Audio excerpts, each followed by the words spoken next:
नमस्कार दोस्तों, स्वागत है आपका आईएएस यात्रा में।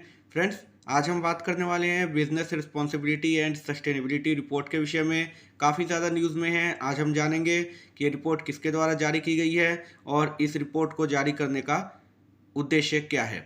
तो फ्रेंड्स, शुरू करते हैं इस वीडियो को। सबसे पहले जान लेते हैं ये चर्चा में क्यों है।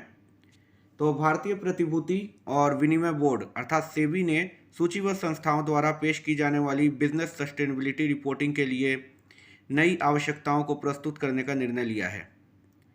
इस नई रिपोर्ट को business responsibility and sustainability report कहा जाएगा और यह मौजूदा बिजनेस रिस्पॉन्सिबिलिटी रिपोर्ट का स्थान लेगी। इसकी पृष्ठभूमि जान लेते हैं फ्रेंड्स। सेबी ने वर्ष 2012 में बाजार पूंजीकरण द्वारा शीर्ष 100 सूचीबद्ध संस्थाओं को सामाजिक, पर्यावरणीय और आर्थिक उत्तरदायित्व पर राष्ट्रीय स्वैच्छिक दिशा निर्देश में अंतर्निहित आवश्यकताओं के अनुसार व्यावसायिक जवाबदेही रिपोर्ट दाखिल करने के लिए बाध्य किया। वर्ष 2019 में कॉर्पोरेट मामलों के मंत्रालय ने एनवीजी को संशोधित किया और उत्तरदायी व्यावसायिक आचरण पर राष्ट्रीय दिशा निर्देश तैयार किए। दिसंबर 2019 में सेबी ने वित्तीय वर्ष 2019-20 से बाजार पूंजीकरण द्वारा शीर्ष 1000 सूचीबद्ध संस्थाओं के लिए व्यावसायिक जवाबदेही रिपोर्ट संबंधी आवश्यकताओं को बढ़ा दिया। अब जान लेते हैं फ्रेंड्स कि सूचीबद्ध संस्थाएं क्या हैं। एक कंपनी जिसका शेयर किसी आधिकारिक स्टॉक एक्सचेंज पर खरीदा या बेचा जाता है उसे सूचीबद्ध संस्था कहा जाता है, जैसे बॉम्बे स्टॉक एक्सचेंज अर्थात बीएसई और नेशनल स्टॉक एक्सचेंज अर्थात एनएसई। बाजार पूंजीकरण क्या है ये जान लेते हैं। यह संदर्भित करता है कि स्टॉक मार्केट द्वारा किसी कंपनी की तय की गई कीमत कितनी है। इसे सभी बकाया शेयरों के कुल बाजार मूल्य के रूप में परिभाषित किया गया है।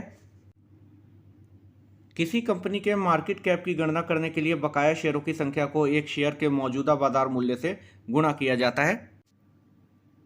अब जान लेते हैं friends business responsibility and sustainability report अर्थात BRSR के विषय में। तो business responsibility and sustainability report जो कि पर्यावरण, सामाजिक और शासन अर्थात ESG के दृष्टिकोण पर आधारित एक रिपोर्ट है, का उद्देश्य व्यवसायों को अपने हितधारकों के साथ अधिक सार्थक रूप से संलग्न करने में सक्षम बनाना है। यह व्यवसायों को विनियामक वित्तीय अनुपालन करने और उनके सामाजिक एवं पर्यावरणीय प्रभावों पर रिपोर्ट करने के लिए प्रोत्साहित करेगा। वित्तीय वर्ष 2021-22 के लिए स्वैच्छिक आधार पर और वित्तीय वर्ष 2022-23 से अनिवार्य आधार पर BRSR शीर्ष 1000 सूचीबद्ध संस्थाओं अर्थात बाजार पूंजीकरण द्वारा पर लागू होगा। अब जान लेते हैं फ्रेंड्स कि सस्टेनेबिलिटी रिपोर्टिंग क्या होती है। यह पर्यावरण, सामाजिक और शासन अर्थात ESG आधारित लक्ष्यों से संबंधित है, साथ ही कंपनी की प्रगति का सूचक भी है। सस्टेनेबिलिटी रिपोर्टिंग के लाभों में बेहतर कॉर्पोरेट प्रतिष्ठा, उपभोक्ता विश्वास का निर्माण, नवाचार में वृद्धि और यहां तक कि जोखिम प्रबंधन में सुधार शामिल है। पर्यावरणीय, सामाजिक और शासन आधारित लक्ष्य क्या होते हैं अब ये जान लेते हैं। तो पर्यावरण, सामाजिक और शासन अर्थात ESG आधारित लक्ष्य कंपनी के संचालन के लिए जरूरी मानकों का एक समूह है जो कंपनियों को बेहतर प्रशासन, नैतिक प्रथाओं, पर्यावरण के अनुकूल उपायों और सामाजिक उत्तरदायित्व का पालन करने के लिए मजबूर करते हैं। पर्यावरणीय मापदंड के माध्यम से यह जांचा जाता है कि एक कंपनी प्रकृति के साथ कैसे सामंजस्य बिठाती है। सामाजिक मानदंड के माध्यम से यह जांचा जाता है कि यह कर्मचारियों, आपूर्तिकर्ताओं, ग्राहकों और उन समुदायों के साथ संबंधों का प्रबंधन कैसे करता है जहां यह संचालित है।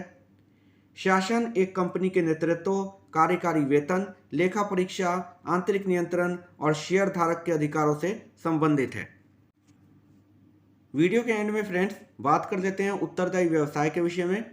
उत्तरदायी व्यवसाय का दर्शन व्यापार के उस सिद्धांत पर आधारित है जो वैश्विक विकास के संदर्भ में अपने उन सभी हितधारकों के प्रति जवाबदेह होता है जो व्यवसायों को पर्यावरण और समाज के प्रति उत्तरदायी और सतत बनाने की मांग कर रहे हैं।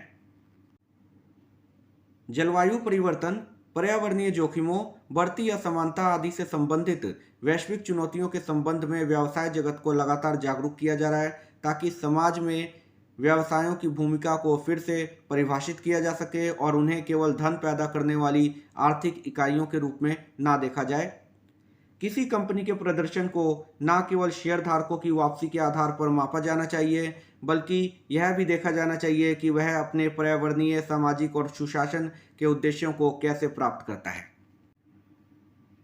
तो फ्रेंड्स, इस वीडियो में इतना ही। उम्मीद करता हूँ कि आपको आज के वीडियो से ज़रूर कुछ जानने, समझने और सीखने को मिला होगा, और जो ये करंट अफेयर सीरीज़ है वो आपको अच्छी लग रही होगी।